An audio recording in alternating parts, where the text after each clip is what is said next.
What's up, everybody? What's up, everybody?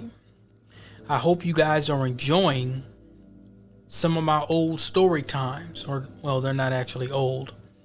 But I hope you guys are enjoying my story times. I've been trying to put a lot into it with some of the stories. Things that I've seen in my career. And I wanted it to be just, a set of eyes on, what the industry was looking like for me. I appreciate all of the new subscribers. And so I wanted to put forth a little agenda so we know what we're going to be looking for tonight. And I promise the Zone 414 review, because it has a lot of it's kind of a, I don't know if I want to say, I guess a dystopian, I hope I'm saying that correctly, future world kind of vibe and everything. It's like a cyberpunk thing. So I think I need to have the, the good music to go along with it. So we're going to review that tonight. We're going to do a quick little analysis. They did take it off of Netflix. Unfortunately, they should have left it on. It was a great film. But, I'm going to try to get it on DVD, and maybe we'll do one and walk one by one, piece by piece. Or I might be able to just download it on Amazon Prime or something like that, and then just, by way of fair use that, because I'm not going to be able to really play too much audio. I'll play the trailer later. But one thing I wanted to do, remember I told you guys, I want to start promoting Black-owned businesses. In each episode, I want to support a Black-owned business, whether it's a review of something I purchased or, something that I've heard of, or, showcasing, because not just with technology, we need to have an economic base. And instead of saying, well, how people say, well, let's boycott this place, let's boycott that place. No, we don't need to boycott them. A true boycott is not spending money with the people you say you have a grievance with, and then taking that money and putting it in a black hand. So there's a company that I heard about. I don't remember. I think I was looking for Black-owned wines and whatnot. And so there's a company. There's a company by a brother named Charles Woodson, called Charles Woodson Intercept Wine. So Charles Woodson Intercept, like a football intercept. And we're going to kind of go through some of this a little bit as one of the Black-owned businesses, because I had to go to this place up here in Minnesota called Total Wine. Some of the other wine places, they didn't have it. So I'm going to do a live taste test right now, as we speak. I'm going to do a live taste test.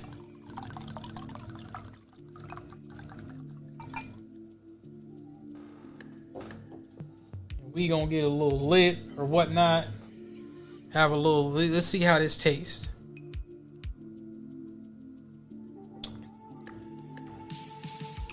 It reminds me of that Silk and Spice stuff that I have. I like this wine from Portugal called Silk and Spice.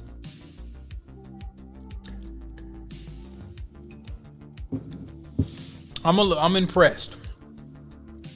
Kind of dry. I don't like stuff that's really, really sweet. But yeah, okay. That might be, you spend about maybe $17 to $20 a bottle.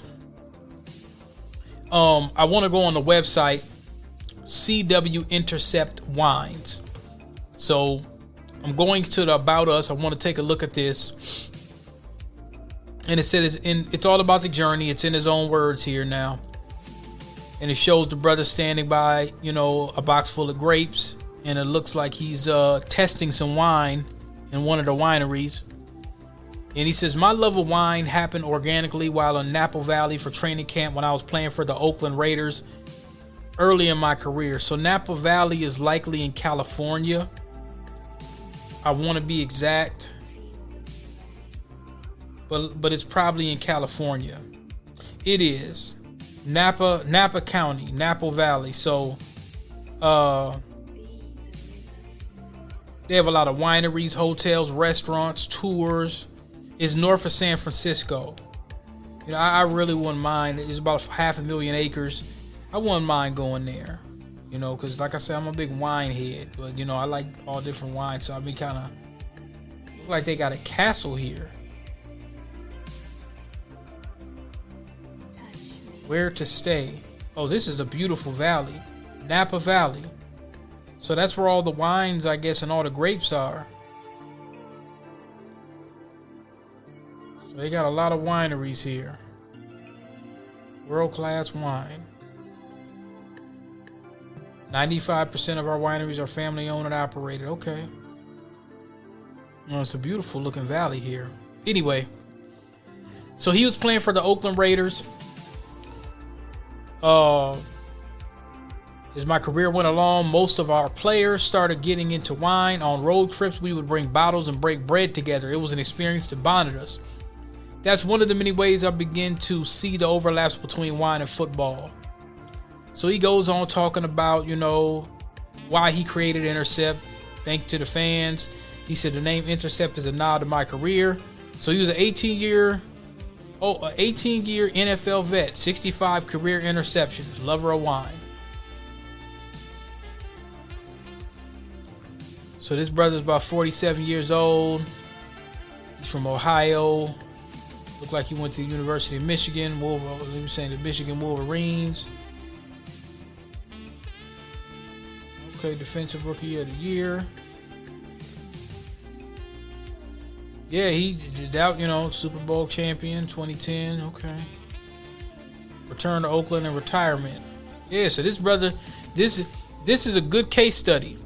This brother retired into wine.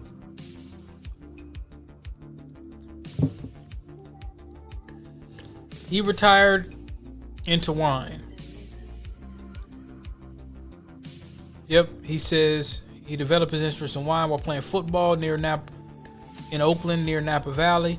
He partnered with former Robert Mondavi winemaker Rick Ruiz to develop a signature wine label, 24 by Charles Woodson.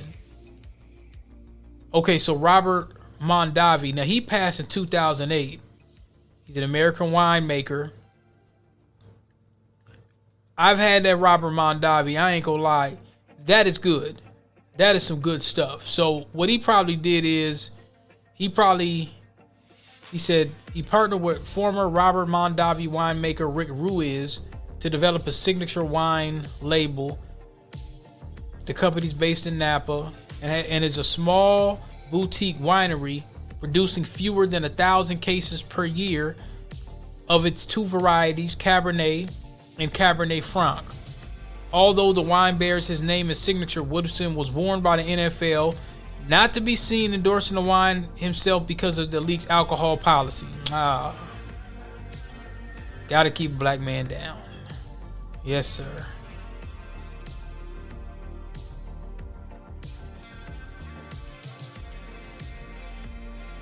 Brother Trump contributed $2 million to the University of Michigan Children's Hospital. Okay, that's how you know you straight.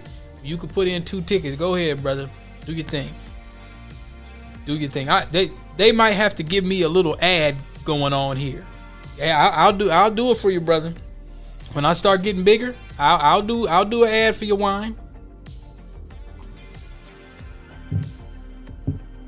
Well, IT and wine don't go together. Yes, it does. Black-owned businesses go together. But anyway, I wanted to talk about my review of Trailer Trash Bob, which was my first contract. I put that YouTube up, and I was just kind of letting y'all know, man, my first contract when I was dealing with the IT director was a brother, and the Trailer Trash Bob character that I mentioned in the back of my glossary guide book. Shout out to Neely Fuller. I put in my glossary guide book the definition for the classification of a Trailer Trash Bob. And that was the first Trailer Trash Bob guy that I met. And the thing about it is, the guy, like I said, when he was training me in, during this time, I was very, very sick. So all I remember is his face. He had this sour grapefruit smug. He had a sour grapefruit juice smug or a smirk on his face. It was like one of them real sinister dark crystal. Y'all seen the I always talk about the Dark Crystal series, which was incredible on Netflix right now. Amazing. This guy had the Dark Crystal smeared smug. And he was just looking at me. It was almost like he was kind of looking at me with disgust. And I was kind of tripping at the time because I couldn't figure out if I was so sick or was this dude really doing that. And I caught him doing that a couple times too. So that's how I knew it wasn't my diabetes. I told y'all about the story. I always talk about it in my first book. You know, I was pretty much on my way out of there at the beginning of my real IT career. You know, after my 1-year internship, you know, I was working at this company in 2008. August 2008, I was working at the company through Robert Half. That was my first introduction to a corporate enterprise environment. And I got a contract from them. I was working there from August 2008. From August 2008 until December 2008. And I remember my last day was like the 14th, and I had already kind of had it. Just dealing with the corporate environment, and I think just being sick, and like I say, I was moving around from West River Road to downtown Minneapolis to Vadnais Heights and bouncing around. I got a reliable car, reliable little tank, what year was it? A 95 Dodge Spirit, I think it was, or a 1991 or a 92 Dodge Spirit. And it was built like a tank. And that little bugger, let me look up. I think I'm gonna make me a little, okay. I think I'm gonna make a little mini. Now it's just like the Dodge Shadow, but it was a little different. But the Dodge Spirit, like I said, that thing was a little tank. I got into a car accident right before I started that contract. And like I said, that car got me through the ringer, man. That car really got me through the ringer. I'm telling you, it did. It got me through the ringer. So I couldn't drive it no more once I got into that car accident. Well, no, I did still drive it. I did still drive it, and they cashed me out. And I think I decided not to keep the car. I can't remember what I did. I don't know. But yeah, when I went through that contract there, and I was going through some of the things that I was telling y'all in my story time, you know, I just knew it wasn't a contract that I really wanted to keep, and I don't think they really wanted to keep me there. The director thought I should be at a smaller company, and I wasn't really bonding. I'm glad they didn't put me on the help desk, because they were talking about putting me on the help desk for a little while. But my actual title was new hire coordinator. So I would set up the new hires. That's all I would do, is set up the new hires. I didn't really do much troubleshooting or nothing, and that was just fine with me, because the help desk said they were getting swarmed with calls, and they were just kind of sitting there. With this job, if I can remember, let me see, it was 2008. I remember having to go into the warehouse and maybe grab printers and stuff like that. During my car accident, they were trying to have me lift all these real super heavy printers, which it should have really just been on like a pallet or something like that. And these things were huge. And I was telling them, you know, the doc was telling me, don't be lifting stuff like that. But they really didn't care.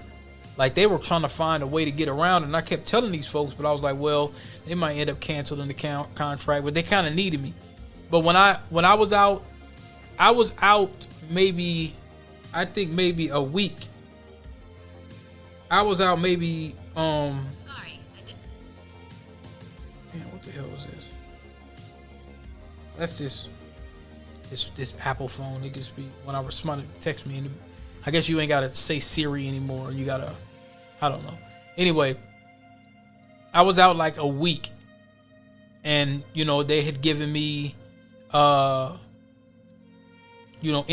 and things of that nature. When I got back, I was already behind on my work. So they had this lady from, I think she lived in Rochester. And I think she used to come down every day, or I don't know, but it was kind of far. I think she lived in Rochester or Mankato. I think it was Rochester. And she drive down from Rochester. Like, it wasn't really much of a big deal, but she was kind of helping me get stuff back on course. So they probably sent her down there, I think, when I was in the hospital. I was in the hospital a whole week. I was in the hospital a whole week. And when I got back, I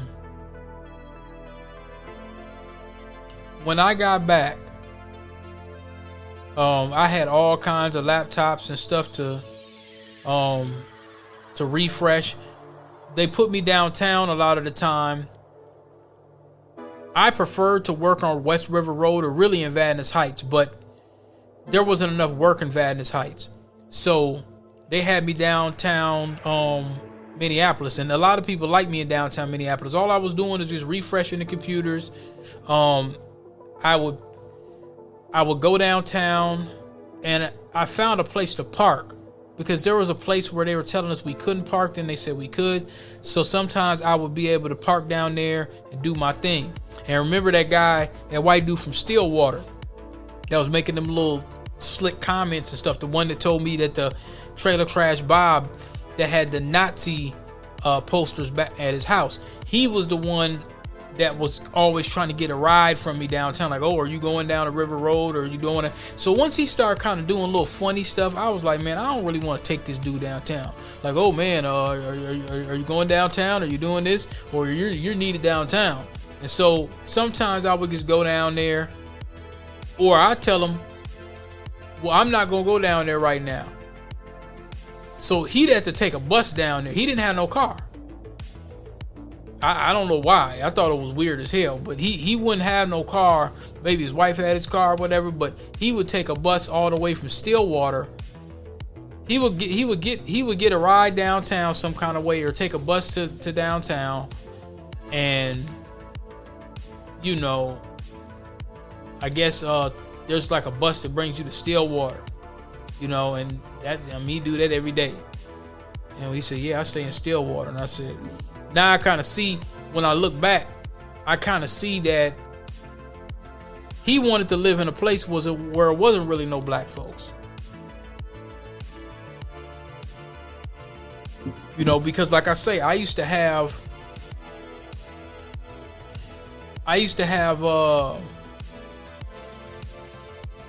little comments and stuff he'd be making and stuff. They were real subtle. He was like one of these little liberal, moderate race soldiers. So yeah, that's, you're gonna come across in your career, you're gonna come across a Trailer Trash Bob though.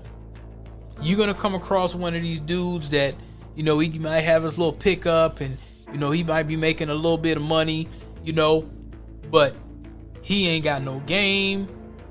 He ain't got no ladies in his life. This dude might be 30 something years old. He was older than me. Trailer Trash Bob was older than me. Now, Liberal Bob was older than him. Trailer Trash Bob didn't mess with Liberal Bob because, for one, he was white. Number two, Liberal Bob he was a desktop guy. So desktop and telecom, they don't really got to run into each other that much. But like I say, Trailer Trash Bob was slamming doors. He was kicking doors. He would be mad only because somebody was having him do something, or he might have been frustrated, or whatever the case may be. But I had heard this man spaz out for a while. And They kind of just let him do what he does. You know, they let him do what he does. And what they should have did, they said, well, he's the only one that knows the system. Well, you shouldn't have just one person knowing the system. You know, so, but that's my review. Just wanted to give you guys an update for anybody that hasn't seen my story time of Trailer Trash Bob and some of the things that was going on, you know, like in them lunchrooms. It was just like some real weird stuff. You know, I talked about that on story time. So make sure y'all check out my story time. I want to go into some of these articles now, and then we'll break down the 414 review. Now, the first one we'll go to, hold on, let's see what we got. I posted another interview that I did, real quick review on that. Sometimes you may get an offer at the end of the interview. I wasn't expecting that. But initially when the interview was coming on, the interview was a little drier, it was a little slower. Some of those little, you know, level 1, level 2 positions, sometimes some of those is, you know, they don't really get real deep into a lot of different things. Like that first help desk interview, dude was just on some BS. And y'all could go check that one out. My first one. It was like a level 1. Let me go look real quick. Let me make sure I got the right one. Let's take a look. All right.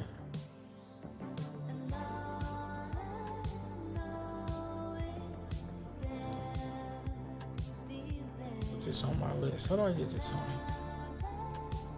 Watch later. All right. So let's go to Being Black and IT channel.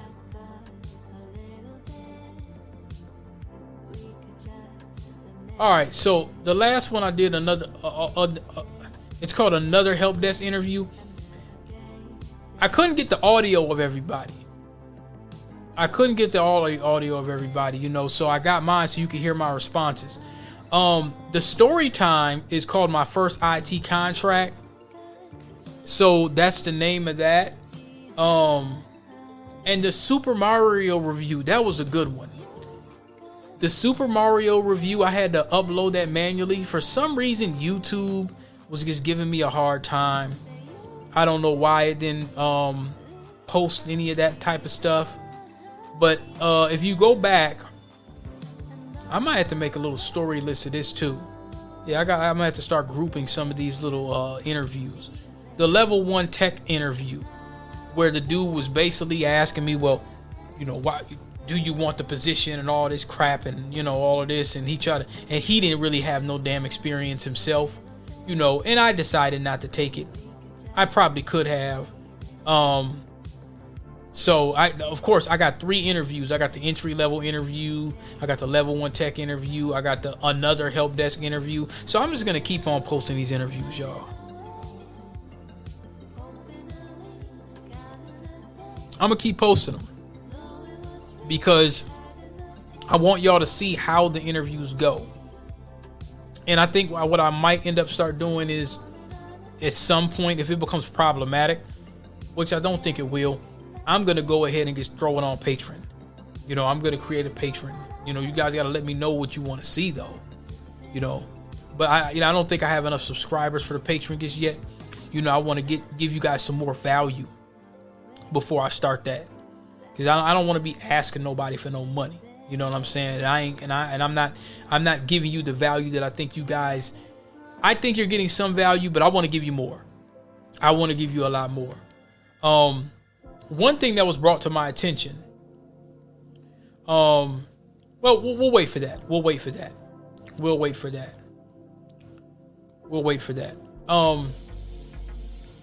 I got another interview set up for a software development company that's coming next week, and maybe one more. So I'm just going to keep on using these as, you know, little guinea pigs for you, so you can kind of see how I do it. But I think it could have been because of this Bluetooth that I was using. That's probably why you didn't get the audio. So what I'm going to do is I'm going to go back and use one of my wired connections. That's what I'm going to do. I'm going to get my wired connection headset, put this little janky little headset I got, and then you guys can check that out.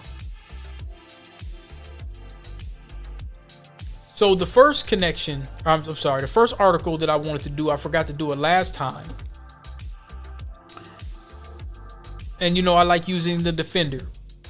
The Defender has, I gotta get some cyberpunk music. That's what I'm gonna do. I'm gonna use some cyberpunk music as my backdrop. But anyway, the Defender just put this article out on December 19th saying prepping for disease X. Gates-backed group funds needle-free mRNA vaccine wafer technology. This is insane.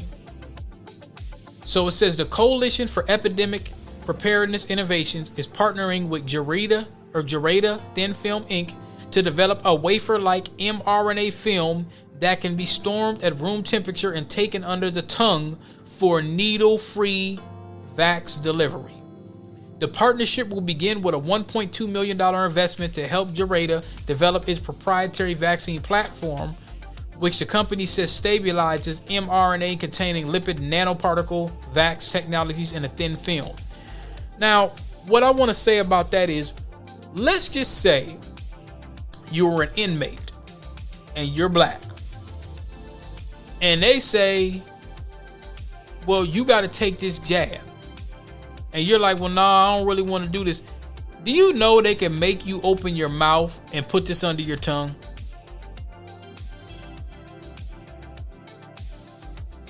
A jab, you might be able to kind of fight off a little bit, kick and scramble. I mean, they could sedate you. They could get you down. But I'm just saying, it's crazy. So they say the film is designed to be thermal stable. Gereda claims it's designed to be thermal stable, produced and stored at room temperature, and remain stable for 3 years, eliminating the need for energy-intensive cold storage required by current mRNA jabs. So they could send a bunch of these over here to Africa and store them for 3 years. It can be placed under the cheek or under the tongue to deliver the vax. It can also be rehydrated with an aqueous solution and taken nasally or through other means that don't require passage through the digestive tract. Gereda and CEPI tout the technology as a key to getting vaccines to poor people across the world. Being black in IT, being black in tech. If shown to be successful, CEPI said in its press release, the technology will help expand access to mRNA vaccines in underserved regions and advance the global response to future emerging infectious disease outbreaks. So give them a jab. Don't repair their infrastructure they've already had. They need a jab. They don't need reparations.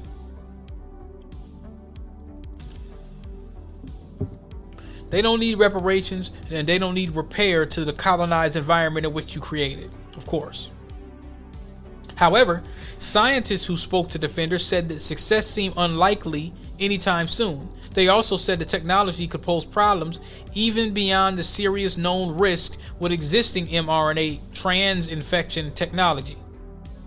Brian Hooker, PhD, Senior Director of Science and Research at the Children's Health Defense, said vaccines require cold storage, mostly refrigeration, and mRNA vaccines are especially susceptible to heat damage during shipping and storage. A thermostable platform completely eliminates the need for refrigeration and could be a huge breakthrough in getting rid of cold chain requirements in delivering vaccines to the developing world, and would also constitute a big cost and savings overall. But outside of the other issues with the mRNA vaccines, I would be worried that the mRNA wouldn't be as thermostable as purported, and this would induce sequence mutations and other damage to the genetic code. So he's saying it could mess up your genetic code. Now this guy, Brian Hooker, he's a professor emeritus of biology at Simpson University in Redding, California. Let's check his credentials. Where's Simpson University?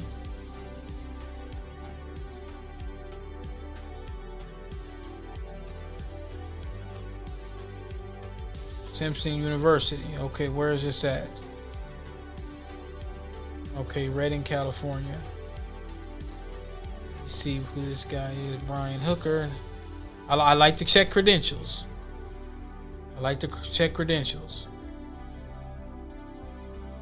So in 2010, for immediate release, Simpson University hires new biology professor, Brian Hooker, who has a PhD in chemical engineering from Washington State University. Has managed a large-scale systems biology research program at Battelle Pacific Northwest National Lab in Richland, Washington. He taught chemical engineering. Co-owner of several patents. Teaches biology. Oh, well, he knows what the hell he's doing.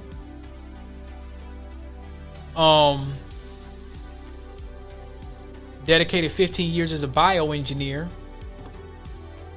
Managed applied plant and fungal molecular biology research projects at the Pacific Northwest National Laboratory. Research director at the plant biotechnology company Phytogenics. Bachelor of Science degree in chemical engineering. Master of Science degree and doctorate in biochemical engineering. 60 science and engineering papers published, internationally recognized, peer reviewed. Active in the autism community since 2001. 19-year-old son with autism. Currently serves on the board of trustees for Focus for Health. In 2013 and 2014, worked with CDC whistleblower Dr. William Thompson to expose fraud and corruption within vaccine safety in the CDC, which led to the release of 10,000 pages. Yeah, I've always been talking about Dr. William Thompson.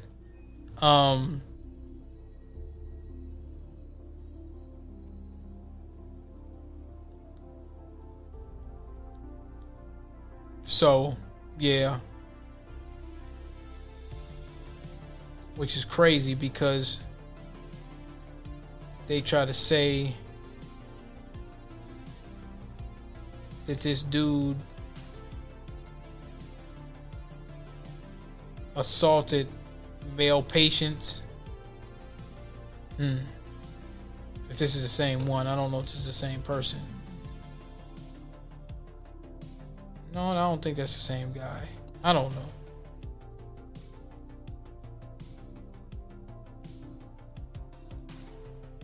No, I don't. No. I don't think that's the same dude.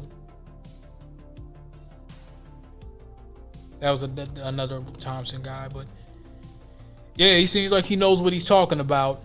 So I'm not really gonna argue with him. I don't have any degrees in chemical engineering and all that kind of stuff. But this Gerada Place is a small biotech firm, and they develop films for vaccine delivery and therapeutics. Its founders founded Bamboo Therapeutics, a gene therapy biotech company acquired in 2016 by Pfizer in a deal valued at $827 million. So yeah, so Pfizer cut them a check for almost $1 billion. Oh, now it's saying recent organizations, including the WHO, World Health Organization, Gavi, the Vaccine Alliance, and the Bill and Melinda Gates Foundation, among others, touted the potential benefits of non-needle vaccine delivery technologies. This Gates dude is always involved in this stuff, and I don't know why. Wafer technology.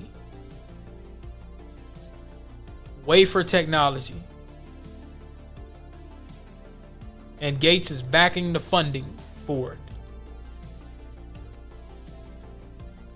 A brother gave me some interview questions.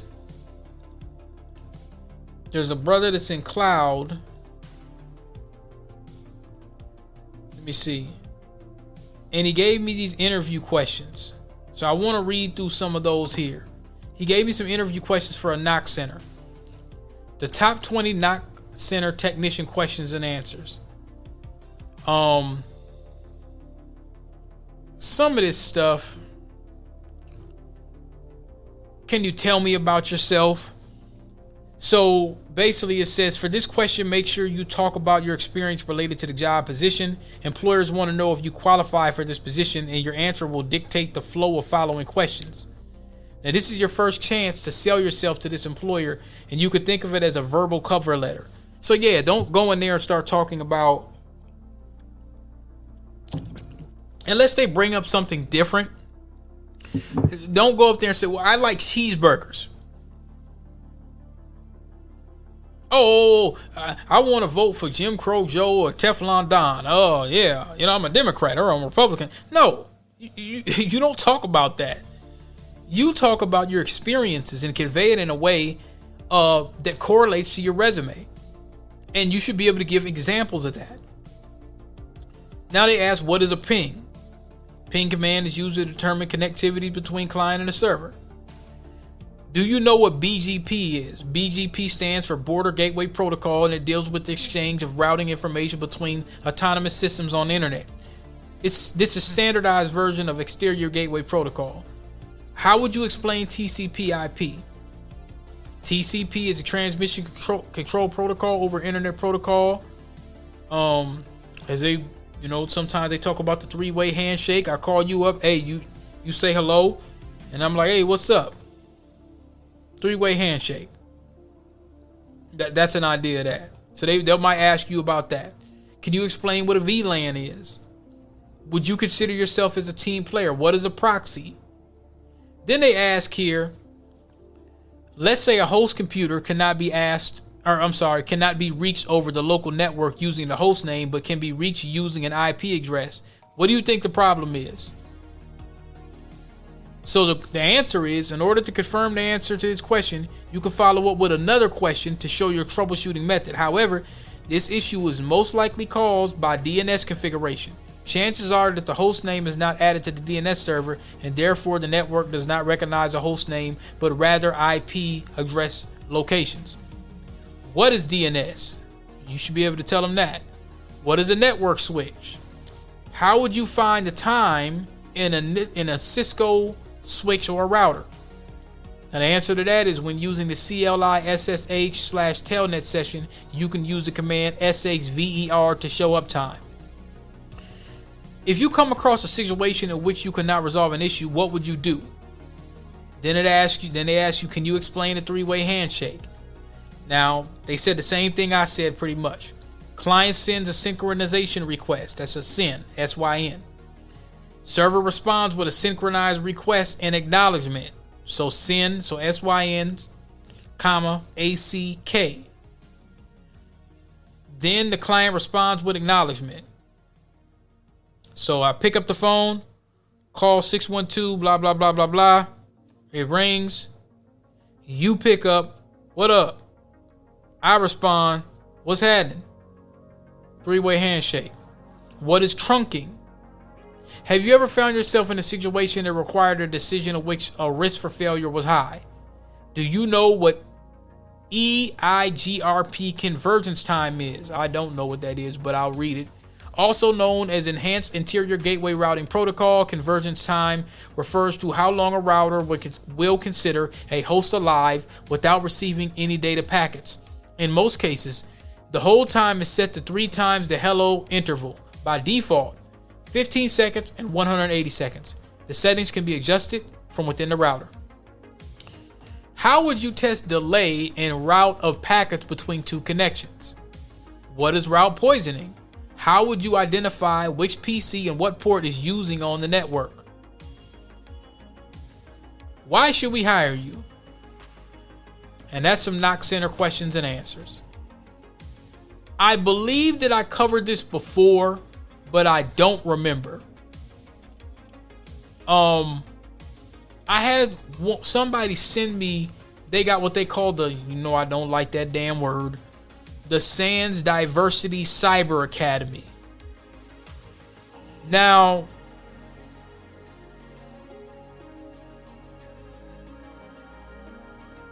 the numbers at a glance, they're talking. First of all, let's talk about what it is. So, eligibility. I hate that damn word. SANS Diversity Cyber Academy is an all-inclusive focus on women, minorities. Oh, there we go. Black, Latinx, Native American, Native Hawaiian, Asian Pacific, Asian Indian, Sub-Saharan, who are career changers with a high aptitude and passion for cybersecurity. Now, you must meet the following requirements. Seniors in college, preferably not required, pursuing a degree in a computer/IT related field or technical STEM discipline. They should already have something like this if you're paying for college anyway. Or college graduates and career changers not working in the information security field, nor with prior work experience in the information security field. Applicants must be U.S. citizens or permanent legal residents living in the U.S. And then note, transitioning military service members, active members of the reserve forces, U.S. Coast Guard members, and military veterans are encouraged to apply to the Vet Success Academy instead. So the curriculum is you take a course on the SEC 275 Foundations and the GFACT certification. The second course will be the SEC 401 Security Essentials and GSEC certification. And the third and final course will be the SEC 504 Incident Handling and GCIH certification. So, numbers at a glance. 90% of graduates land new jobs in cybersec with a 90% success rate within the 6 months of the program completion. There's 500,000 job openings in cybersecurity that are unfilled, and the average salary is $90K. So y'all go, and I think the new classes start. I think you may have to wait until November. Not November, I'm sorry. March. Because the academy schedule opened up in November 1st. Application window closed November 30th, and training starts in February, and it ends in October. So let's look at the curriculum real quick. Oh, it's still not really saying. Okay, so here's the time commitment. It's fast track. It's very intensive. Students are expected the time required to complete the program. It might vary. Students are given 2 months to complete the training modules and pass the corresponding GIAC certification exams. And then they will complete 2 required courses before moving on to an optional 3rd advanced course. So it should take no longer than 9 months to complete. On average, it takes most SANS students 100 hours to prep for 1 certification attempt. And then they're self-paced and they're online. You get a study buddy. Remember when I talked about I don't even remember. Jeez, that book is too big. My second book, I talked about the power teams, I believe it was. So don't give me the line. I can't remember. The power teams. Black folks need to get together in constructive groups and hold power teams. And you find somebody. Matter of fact, if you have a homie or a homegirl, and any of y'all get separated in the SANS Diversity Cyber Academy, man, y'all should have those power tech groups where y'all get together and brainstorm. So while the other person is taking the training, y'all should be huddled up like the damn Star Trek Enterprise getting the game. Y'all should be getting the game and sharpening each other's sword. You dig? You should be taking the training alongside with another brother or sister, holding Zoom sessions if you got to. So you might have somebody that could be running a lab and doing some things. So now y'all actually training. Like I say, the world, as Neely Fuller says, the world is a university. Life is a university. This SANS Diversity Cyber Academy, you shouldn't just be taking it alone. If you get somebody that applies for it and your homie applies for it and only one person gets accepted, y'all should all be working on it at the same damn time. So if somebody misses something, you pick it back up and study together. Those whole 100 hours. So when it's time, so you'll be able to open up labs yourself and just get things going. So they're saying you should be able to master this in a year. So check out the SANS Diversity Cyber Academy. I'm gonna post that up. I'll post it up. When I put the video up, I'll post it up. Now, the other thing I believe that I talked about, for those that want to get into cybersecurity, let's say you don't know how. Let's say you don't get into the SANS. You could get into this here, the ISC2. Now, it's not the CISSP, but it's a free entry-level cybersecurity training and certification exam. So ISC2 pledges 1 million certified courses and exams free. So you create an account, you complete your application form. Once your app is complete, you'll become a candidate. It's free to join, and you'll gain an access to the official ISC2 certified in cybersecurity online self-paced training and a code to register for the free exam. And then when you pass the exam, you complete the application form and pay a $50 annual maintenance fee. Now, some people be like, well, I don't want to pay a $50 fee. Well, think about something you spend $50 in 1 year. Just think about it. You could be tricking. You could be one of these passport bro Negroes. Well, I don't know what you are. But just think of $50 that you spend on some BS. There you go. $50 investment, sir. Or ma'am. So, y'all can check that out. That's two things that I would do to strengthen my IT tool belt. Even if you haven't gotten a job or a position, you can tell an employer, hey, look, I'm studying for my ISC2 certification, and I'm trying to get into this diversity, whatever this thing is. This SANS diversity program. And you can start working on yourself. You can do that. I want to read another article that I thought was interesting. And black folks, I want y'all to really think about how we use this social media stuff, because we popping. We the biggest folks on social media.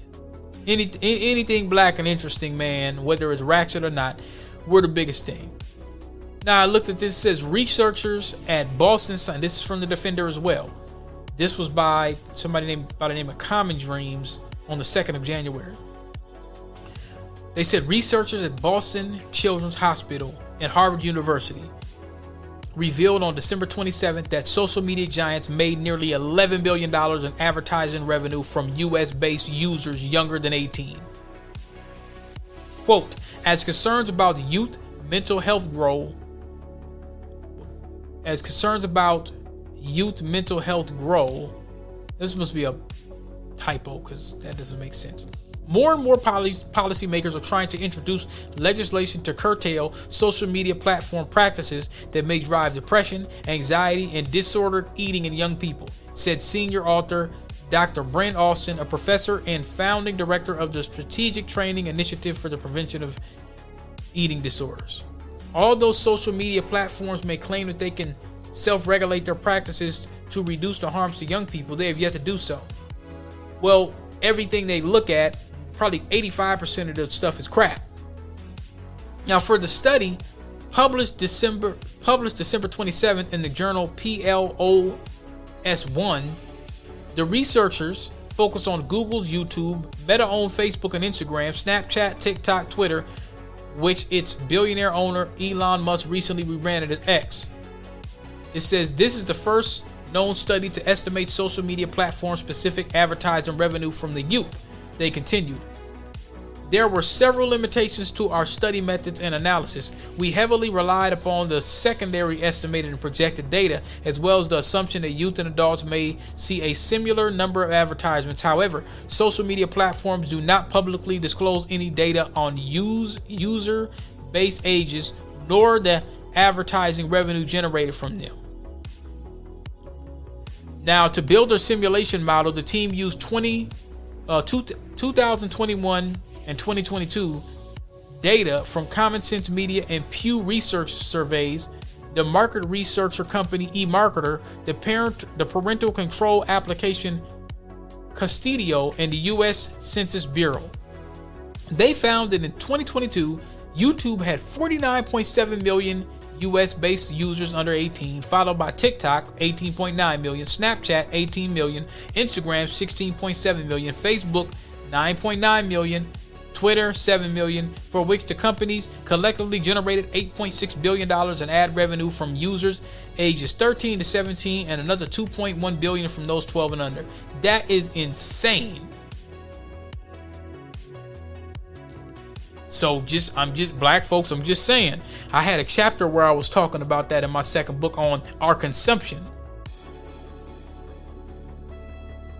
I had a little conversation with my homie Stack Doe today. And we were like, hey man, do you think technology has sent some of the black families straight to hell when it comes to just, when it comes to just like male-female conversation in the black family? Man, he's like, man, hell yeah, bro. He said, man, this social media thing, it's transformed people socially, but it's diminished them socially. It's transformed them socially, but it's diminished them socially. So you have folks out here with higher expectations, with a lot of flim-flammery and things of that nature going on, and a lot of the stuff you're not really going to know about this garbage unless you picked up the phone. Now, you're not just going to walk down the street and see it. You're going to actually see it through your phone. You're not even going to see all of this stuff because they can't show it on TV. There's still some stuff they can't show on TV. There's some stuff on there where we see and be like, and we consume, and we be like, oh, that they would never play that in the 80s. But there's some stuff right now that they still can't play on TV right now. But they could play it on, you could play, like, I posted something, and if y'all follow my channel, the Hornet's Nest 5000, where I post a lot of animals and entomology and things of that nature. It might be stuff in my backyard. I decided to just open that up just for fun. I posted this white dude getting the business. Let me play the audio. I just want to play the audio. And like I say, we're talking tech, so this is pertinent. This white dude was getting the business, and I must have titled it like Cougar Animal Attack or Cougar Attack. And during the 14 second, now he posted this. He posted this on social media, and I just reposted it on my channel. So it wasn't something, he posted this. He wanted this to be seen. He put this on the internet. He was messing around with a mountain lion, and man, let me tell you, that mountain lion gave him that work. And it could have unalived him if it wanted to, but it just didn't want to. It could have easily got his behind. And it cut up under his chin. It looked like it went Wolverine under his chin, and he had a big gash through his lip. He looked like he ain't had no lip almost, like it went through his lip, and so it gave him the business. So I posted it on like Cougar Attack. There's a lot of cougar attacks, or not necessarily cougar attacks, but there's a lot of animal attacks online. I've seen people get attacked, and it's still on YouTube. It's still on YouTube, man. And they said we reviewed your content. It violates violent or graphic content policy, because I guess he was bleeding. He showed the cougar that gave him the business, and then turned around and put a little fake smile as if he did something, as if he didn't get the business, and he showed the business. He was bleeding and all that. So yeah, now that might be graphic. My question is, now we see this a lot, y'all. We see black folks get brutally attacked. It could be graphic, and they keep it on YouTube. But you see a white guy getting that work. You see a white dude getting that Montgomery chair, and they want to take it offline. So is this about violent or graphic content policy? Or is this about black YouTubers being discriminated by the race soldiers? That's the question at hand. Because we see too many attacks, stuff that should violate policy when it comes to black folk. But, it's saying content that contains graphic footage in a sensational, exploitative manner is not allowed on YouTube. Exploitive, you're exploiting the cougar. The mountain lion was probably minding his own business, and you paid the price. So it says footage, audio, imagery, including war, accidents, medical procedures, intent to shock or disgust viewers. Please remember, these are just examples. We review educational, documentary, artistic, and scientific content on a case-by-case scenario, blah, blah, blah. So they just gave me a warning.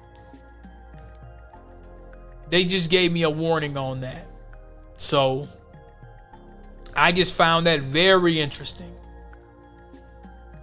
Hold on, let me see if I got some footage here. Okay, it said things go south real quick. He posted it. Now it didn't show the audio. It didn't show the audio. This is just some music. Somebody in the comments said that the cougar ended up getting killed or whatever, and it's like, man, why? Why are you messing with the cougar? Why should you unalive the cougar? The cougar gave you the business. But yeah, that was the audio that I got. It might have been off the gram. I can't remember where I got it from. But the point is, you have graphic. Y'all can look this up tonight. There's graphic videos of black people being harmed, shot, beaten by race soldiers. That should be graphic. Oh, is it educational? Is it shock value? They leave that on there. So I found that very interesting. Very interesting. Now there's this company, called IDEMIA. And I want y'all to check this out. And the way that it's spelled is IDEMIA. And what they do is they're number one in biometric security systems, civil identity solutions, and automotive connectivity. So their clients are in financial, telecom, identity, public security, IoT. Y'all need to check out that IoT. They got an innovation team with over 3,000 engineers and 50 plus AI and 50 plus cryptography experts. So their expertise is in cryptography and cryptography, and biometrics. The team works in 5 continents, 100 different languages. They want to holler at me through a contract. They want to holler at me for some stuff. So I think y'all should check it out. Because I might check that one out as opposed to that other joint. But it's called IDEMIA. IDEMIA. IDEMIA Group. Go straight to the careers. They got a lot going on. Next generation encryption for personal data. Future-proof security for the post-quantum area. That's very interesting. They're talking about proprietary operating systems. Then they talk about biometrics. Let's look at their investors. Okay, so it must be based in India. Digitization. Wait a minute. Hold on. They got some case studies here. Digitization of ID documents for the Republic of Albania. A secure visa system. Yeah, man. UAE, so the United Arab Emirates, multi-biometric entry-exit program enabling seamless border crossing while ensuring maximum security. Multi-purpose biometric EID for Nepal. Chile's identity management. Passport system, Singapore's Shanghai Airport. Man, I'm telling you, this stuff about to be Orwellian, y'all. This stuff is about to be Orwellian when it comes to this mobile ID stuff. Well, DP, you're plebiscite babbling. You just watch. Just watch, man. But yeah, check out that company. And here we go. Let's start this off right. I do not, fair use YouTube, fair use, I do not have the Zone 414 movie, so I'm going to play the trailer real quick. I'm going to try to run my mouth over the trailer a little bit. You know, it's by Saban Films. It's by Saban Films. So let's walk through it. Let's walk through it here. Fair use, YouTube. This is for educational purposes only. Fair use. Hello, fair use. What do you know about Zone 414? My city of robots. Now this gives you this Blade Runner feel. My androids. And there's a lot of very interesting things That's rare that you can learn from this film. Not my kind of place. The task is my daughter, Melissa. 3 weeks ago, she went missing. I need you to retrieve her for me. And when you get there, find Jane. She might be my best creation. So unique. Welcome to Now remember that name, Jane. You helped me find Melissa. So you're a friend of hers, right? I don't need any more trouble. Well, what kind of trouble? Hello, Jane. Now this is gonna go on for it's a long trailer. The movie doesn't really need to. I don't know. It doesn't seem like it's a long movie. But let's give a little backdrop, okay? Let's give a little backdrop. There's gonna be some spoilers. Stop now and go watch it. It's gonna be some small spoilers, okay? Now remember I talk about Bina 48. This is Bina 48 on steroids. You have a situation where this homicide detective is being told, I need you to go find my daughter. So this dude, he's one of these transhumanist dudes. And man, this guy right here, he's a sinister sicko. I mean, he got a daughter. They don't mention the wife at all. They don't, not one bit. Ain't no wife. They don't mention her. You don't see any. I mean, like I say, this is Bina 48 on steroids. I talked about Bina 48 on one of my other broadcasts. Which one was that? Which broadcast was that? Let me see which broadcast was that. I was going in on the Bina 48. Was it Cyber Bunker or was it the AI review? Yeah, my YouTube a month ago, my YouTube video, the AI, it's called the AI review, where I talked about that movie that I think Spielberg did. It was a great film. I think it was Spielberg, and I talked about these transhumanist folks. So in my second book, I talked about also how transhumanism and the suspected white supremacists, Grassroots Bob is what I quote, how they be getting down and what their intentions are. You had a scientist that was breaking down how colonization and transhumanism and white supremacy is one of the same. What their plans are.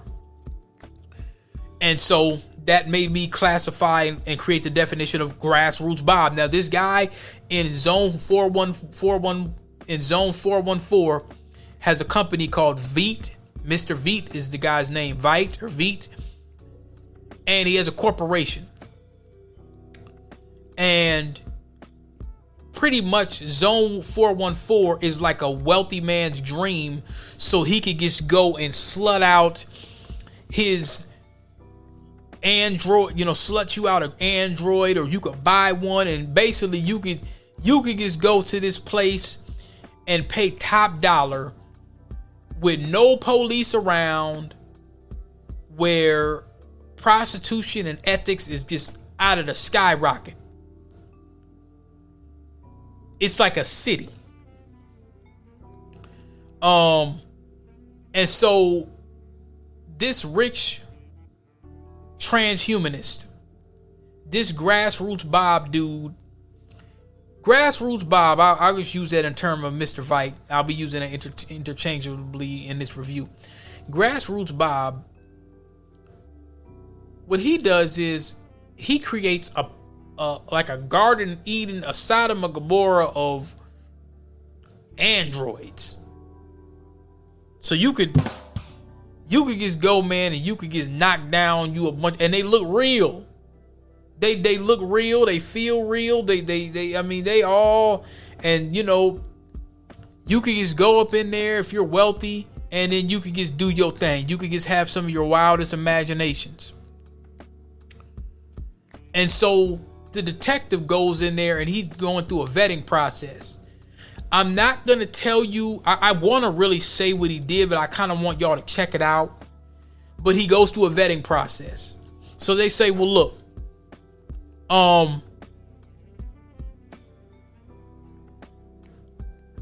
towards maybe the first 15 minutes of the movie, you get to see Grassroots Bob. And he's kind of getting the briefing on what he wants. Something happened to his daughter. I'm gonna try to tell this story. I don't think it's gonna work very well, but I would try it anyway.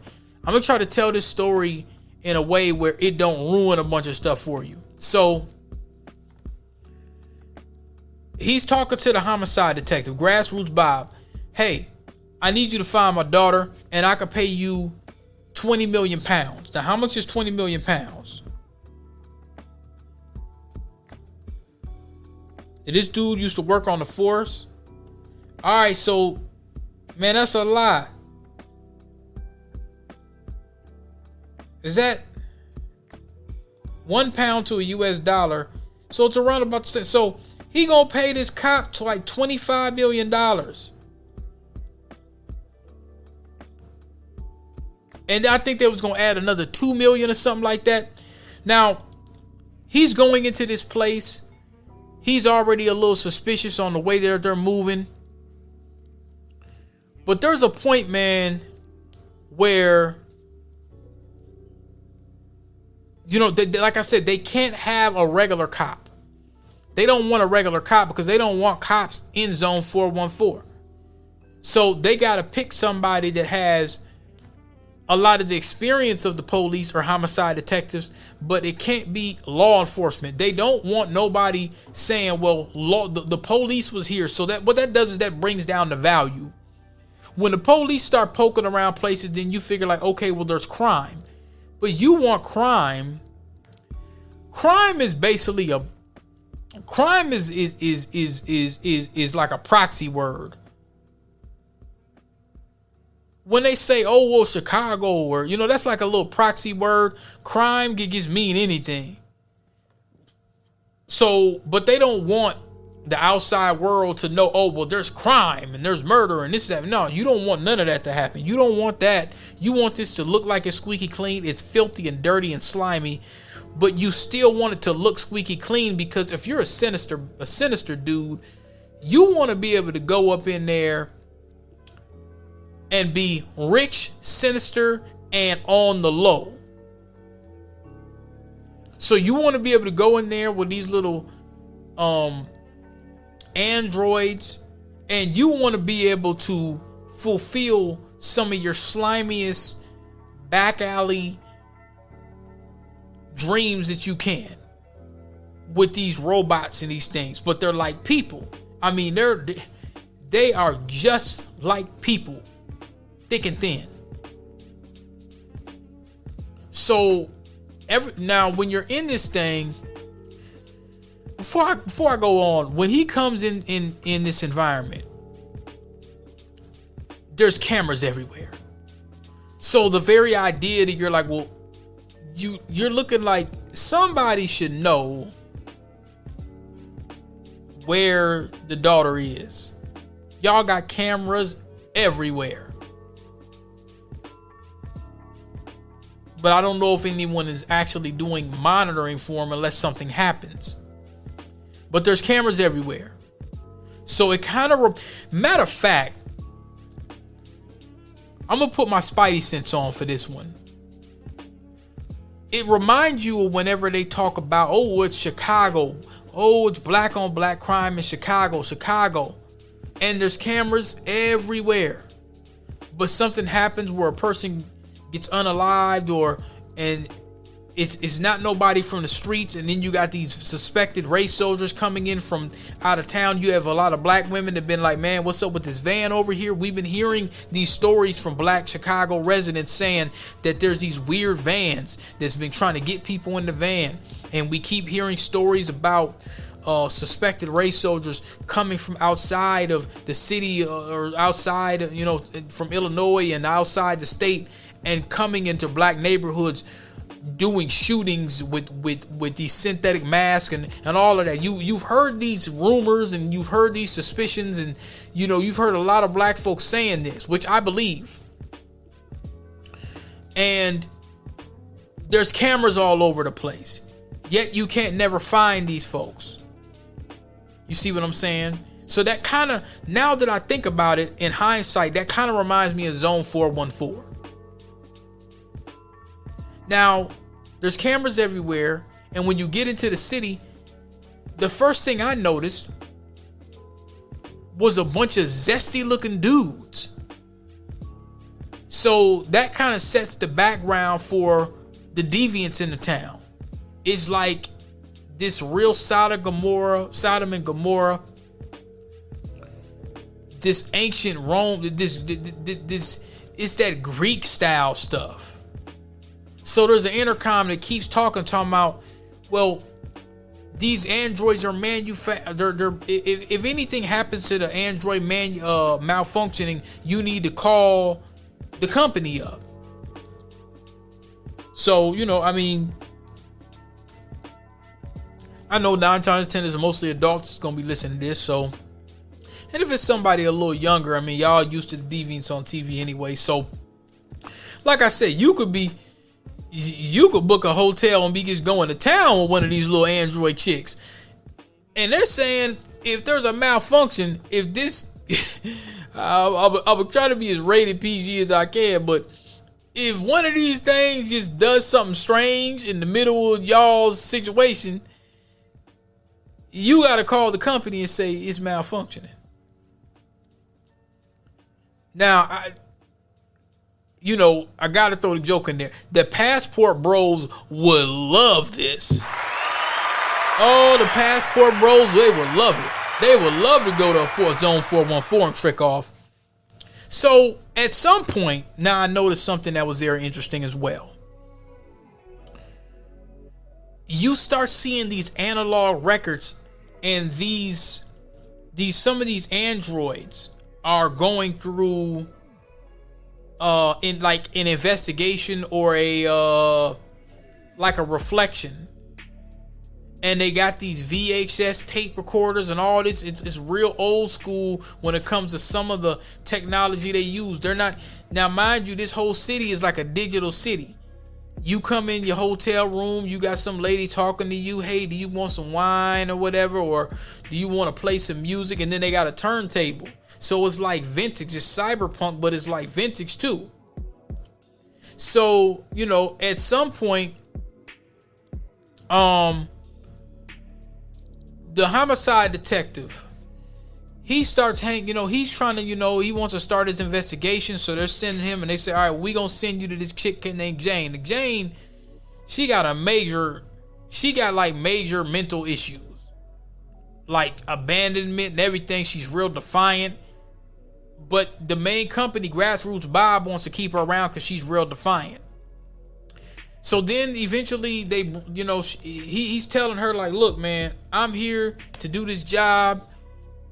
The chick is kind of digging him a little bit. This Jane chick, she's an android, but she's kind of bad. So, she's like one of their little top little, their little top little chicks that they set out.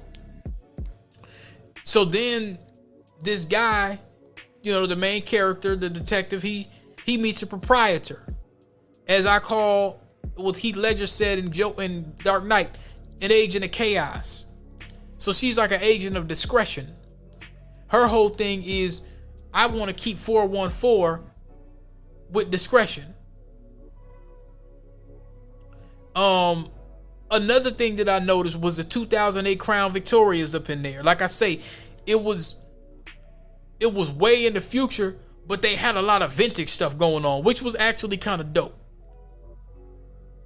Okay.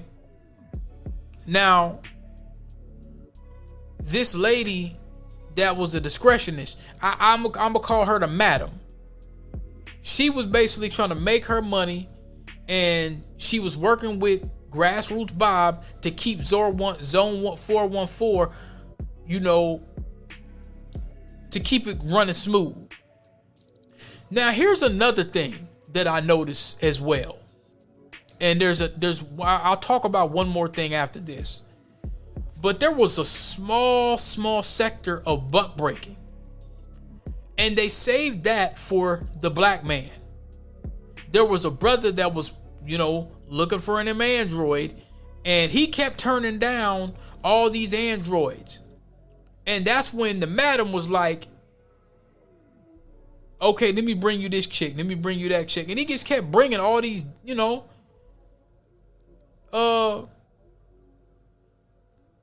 some, you know, some decent looking women. You know what I'm saying? Something that most men, I'm just saying, they use white chicks, but yeah, I'm just for the sake of, most men, if they seen her, they be like, okay, you know, you ain't blind. You know what I'm saying? Like, you're like, okay, yeah, let me try that one, or let me try. He wasn't going for none of them. So then they brought out this Negro, and he was butt naked. Man, please. Oh, man. So I noticed that they, you know, I noticed that how they put this brother, and the brother that they did, man, let me see if I can get his name. I don't know. Let me look at the Zone 414 cast.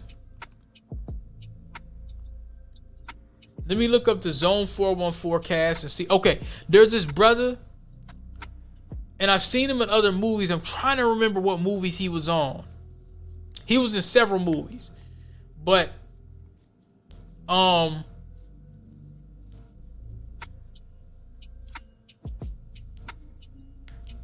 his name is Colin Salmon. Yep, I seen him. Okay, so I seen him. Okay, and Pray for the Devil. That was pretty good. He was in Resident Evil.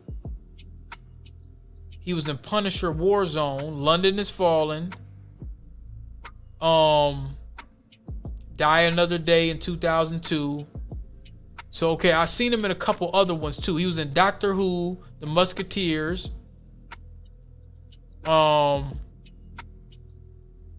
Looks like he was in a PlayStation VR video game. So the brother's from London. Die Another Day.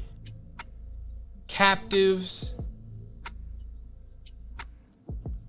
London is Fallen. Pray for the Devil. When did I see Pray for the Devil? What is that?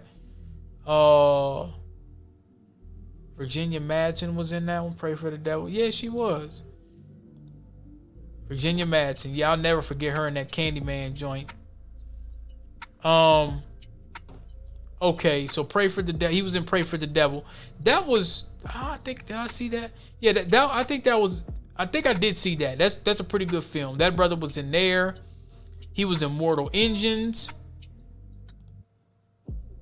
And I thought I seen him in some other joints too. Alien vs. Predator. That's where I remember him from.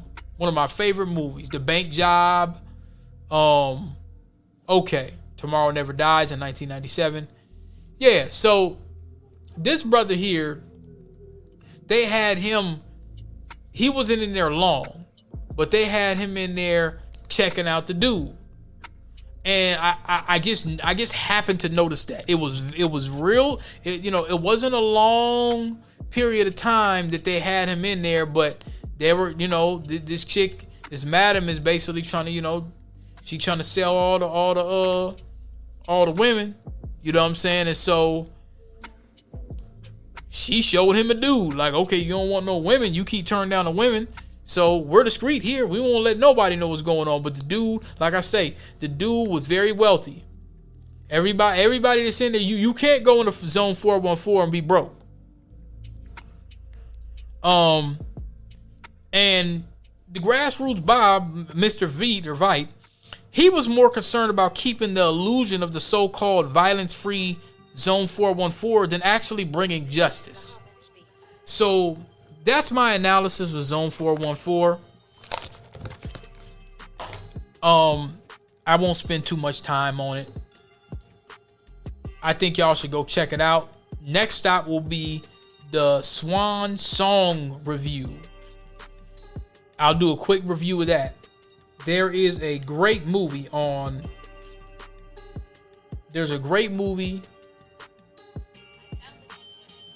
I understand. Apple Watch. Speaking of Dystopian, there's a great movie on Apple TV with Mahershala Ali, and that brother just did a pretty good movie on Netflix. But it's called The Swan Song. Apple TV has a lot of cool little science fiction movies that y'all will be real sleep on. But if you like Blade Runner, you should definitely check out Zone 414. I will kind of go through the little Wikipedia. It's starring Guy Pearce. And Guy Pearce, he did the movie The Rover. Let me see what's okay. He was in A Time Machine. He was in Memento. I still haven't seen Memento. That came out in 2000, I believe. You know, I was still in high school when that came out. What else did he do? He did Traitor, Hurt Locker, Prometheus. That's another one of my favorite ones. Lawless. That was really good. Lawless was good. Iron Man 3, Alien Covenant. That's another one of my favorites. The Seventh Day. I gotta check that out. That's been on Netflix for a minute now. So, I think one of the biggest movies you probably would have known him on was what was it? It was some movie where he was on like this train. He was on the time machine. I could have sworn there was some movie where it was like a train or something like that. He was on Bloodshot with Vin Diesel. Jeez. It was supposed to be some... I could have sworn there was some movie that he was on where there was some train in the wintertime or something. Like, maybe I'm thinking about somebody else, but I could have sworn that there was some movie that it was some train that was... It just keeps on. I don't know. Maybe I got the wrong person. But yeah, Guy Pearce is the main one that's starting it. The music is done by a British composer named Rafferty. So the music was pretty cool. So I'm gonna try to get us some cyberpunk music throughout this joint. So yeah, Zone 414, y'all. Zone 414. It was a pretty good film. I think it was. I think it was a pretty good film. So, hopefully anybody that has a business or an LLC, you have went to the government website for FinCEN. I hope y'all, go check out some of my old videos about that on how to sign up. It's very easy. If you have an LLC, you got to report that, man, because they talking about giving folks fines and things of that nature. The next story time that we're going to have, I think what I'm going to do is I'm going to cover when I was laid off in Puerto Rico. I want to recover that. I want to cover that story. I want to tell a story about that. And then I'm going to tell a story about Jesse Jackson and Microsoft. A lot of y'all probably don't really know about that. Y'all probably really don't know about that at all. So I want to break that down. So, hey, I appreciate everybody for liking, sharing, and subscribing. Make sure that you like, share, and subscribe. Share this for anybody that you want to, anybody that that's in tech or, just kind of want to stay up to date in tech. I want it to be more of a conversation at some point. Eventually, I might do a live where folks can just call in and we can just talk and just do our thing. So make sure y'all like, share, and subscribe. And we're going to keep on adding more valuable content for you, okay? Y'all take care.